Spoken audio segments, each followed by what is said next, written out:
இந்த தனுசு ராசி என்பது தொழில் சம்மந்தப்பட்டதில் இந்த வருடம் மிகப்பெரிய ஆப்பர்ச்சுனிட்டி வருது. ஆப்பர்ச்சுனிட்டி ப்ளஸ் காம்படிஷன் ரெண்டுமே கலந்துருக்குங்க.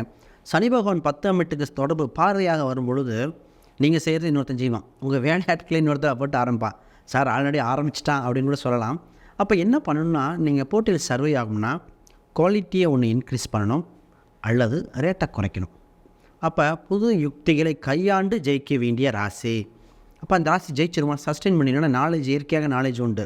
இந்த ராசி எப்பவுமே 10ஆம் இடத்துல சுக்கிரன் வலிமை கம்மி. அப்போ சுக்கிரனை கடாச்சத்தை இன்க்ரீஸ் பண்ணணும் அந்த நேரத்தில். அப்போ புதன் சுக்கிரன் கடாச்சத்துக்காக அங்கே லக்ஷ்மி தெய்வத்தை வழிபாடுகள், அப்புறம் வெள்ளி சம்மந்தப்பட்ட பொருட்கள் வைத்து அந்த கடையில் வச்சு வழிபாடு பண்ணுறது, அடிக்கடி க்ளீனாக வச்சுக்கிட்டு சாம்பிராணி இது மாதிரிலாம் போட்டுட்டு லக்ஷ்மி கடாட்சம் சம்மந்தப்பட்ட மந்திரங்கள் போட்டுட்டு வர சிறப்பாக இருப்பாங்க. ஆனால் இந்த ராசி என்ன பண்ணும் அப்படின்னா, வேற ஒருத்தர் நம்பி கொடுக்கக்கூடாது, இவங்களே இன்வால்வ் ஆகி பண்ணணும். இந்த வருஷம் மட்டும் நானே இறங்கி பார்க்குறேன், கணக்கு வழக்குகள் பார்க்குறேன்னு பார்க்க முக்கியமான ராசி இது. மற்றவங்க பண்ணிக்குவாங்கன்னு இந்த வருஷம் விலகக்கூடாது. மிக மிக முக்கியமான காலகட்டம்.